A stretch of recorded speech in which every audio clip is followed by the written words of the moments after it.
Hello and welcome back. My name is Nyambura and I make content on home, garden and lifestyle. So today we are going to check how my worm farm is doing. I've been growing some worms. It's one of the things that organic gardeners usually do to get manure, to get the worm liquid, which is also very rich foliar and helps your plants grow much. I must confess that this is one of the things that I have never done a lot of it. I've also never put so much effort into it, but somehow I am getting it right, and I hope I am. So we are going to see how far this farm has gone. So when you look at my worm farm or worm bucket, I used 3 buckets. The first bucket down here is to collect the worm liquid, and there's a tap here where I can just open it up and collect the liquid. Here, and then this liquid is like, you use it like foliar, so you spray it on your vegetables. So that's one.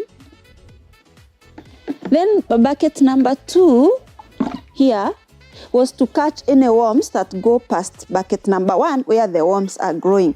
That is the most basic way to start off with keeping your worms. So up here you need to have the worms. I got this one gifted to me by my friend. And when you put the worms, you need to put organic matter. So when I was starting off, I was doing lots of kitchen scraps, chopped sukuma wiki, when I make my juices, whatever remains. And then someone told me that I could also use my goat manure. So as you can see, I put in some goat manure. The last feed I did to my worms was that of goat manure, and I don't think it's looking bad. They have broken a good number of it, and you can also see the worms. They are here, they are still alive and healthy. So what these worms do is that they compost your whatever organic matter you have and make it richer for your garden. The nutrients are more bioavailable from the worm castings compared to the other types of manure. So I'm going to empty this bucket because I want to see what's happening in there. I've never done this since I started keeping the worms, and I thought I would do it together with you so that you can learn 1 or 2 things. So I'm going to lift this bucket. And as you can see here, there's the worm liquid. And this worm liquid comes from, you have to keep this moist, so the water comes from here into down there, and it doesn't really smell good, but it's a lot of, it's very rich foliar. So I'm going to turn this down. I've seen farmers online harvest differently. I tried to look for those sieves that they use. I have not been able to find them. And so I decided to improvise my own way of harvesting. You can see I still have lots of worms.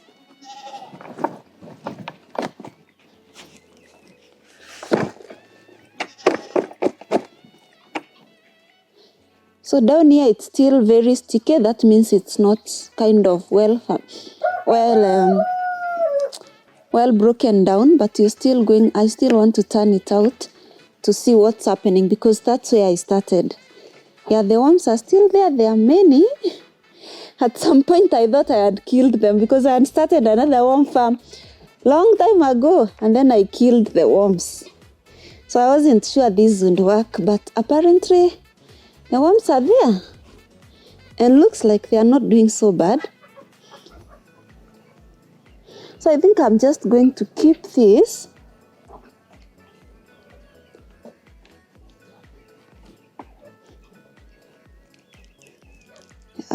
So what you don't want to feed your worms is things like citrus fruits. They don't like them. You don't want to feed them very strong coffee leftovers. You need to feed them vegetables. Mostly that's what I've seen work for me.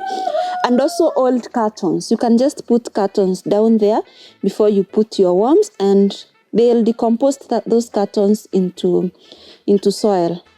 I don't know how that works, but I see farmers doing it.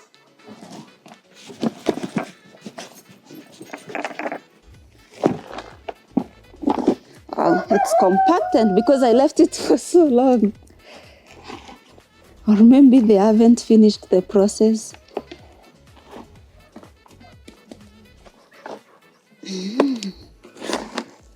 Well, the good thing is the worms are there.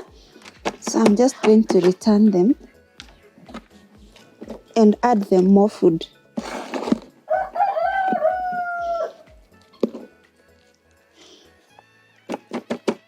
I think when it's sticky like this, it means it's not like nicely well broken, because when it's totally decomposed, it should be light. It shouldn't be this sticky and hard. Yeah, so those are the worms. These are the worms, as you can see. So I'm going to pick up the worms that are here and return them, and then give it another feed, and then I'll come back and harvest the castings. So if you have a place where I can get the sieves to use so that I can sieve my castings and leave the worms, I would really be glad to get one, because I think this is not actually the best way to harvest them. But it also doesn't hurt to put these worms in your garden as they are. They're still going to work on your garden, on your soil. But be sure not to use fertilizer once you start using this on your garden, because the fertilizer might kill them, and that will affect the health of your soil. These ones aerate the soil and make it very easy. They break down nutrients and make the nutrients very easy for the plant to absorb. So as you can see, I'm trying to get the most of the worms that I can get and to return them to the bucket so that they can continue decomposting the material there. Yeah, so I think that's good enough. If there are any, they are going to work on my garden.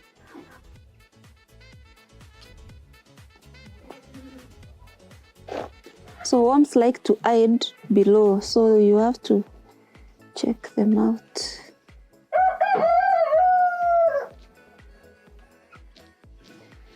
So now I'm going to add more organic matter into this and let the worms break it down. So I'm just going to return it. Remember, this bucket has holes at the bottom, but there is also a mesh so that the worms don't go through, and just in case they happen to go, there's another bucket to catch them. So I'm going to add here some few boxes. Let's see this. It is an easy way to compost your matter at home, and it doesn't smell. It's just, can even keep it. I've seen people keep it even in their kitchen, and then you'll be throwing there your kitchen scraps. But don't give them very spicy food.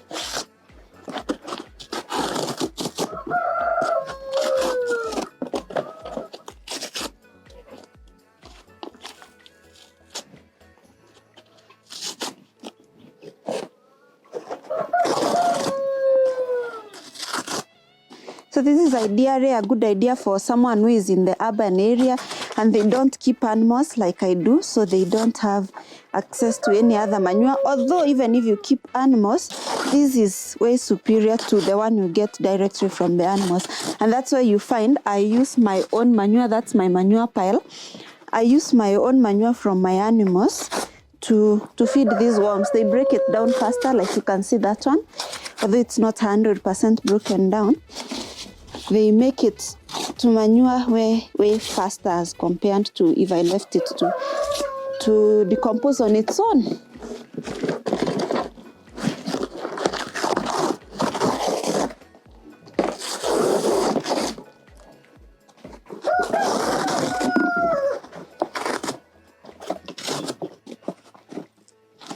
So also remember, once you put these things here, you have to make them wet.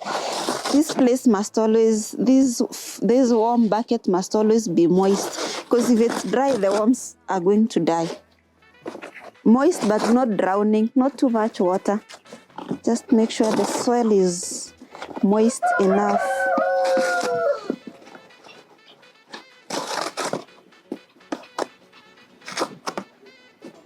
So now I'm going to add my manure.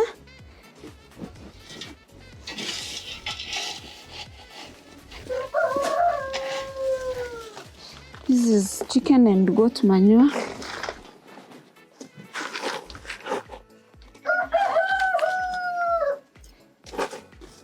and also some grass. And then I'm going to put some water to make it moist. So really you can feed your worms whatever you have, whether it's manure, whether it's vegetable waste, all will work.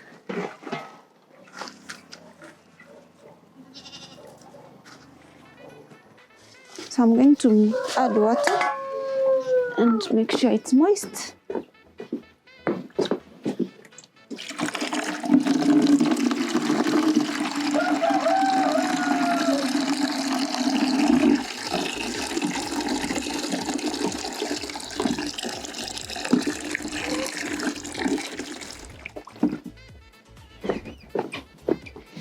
So you don't add a lot of water. We don't want to drown the worms, just to make the soil moist, because the worms like cool temperatures.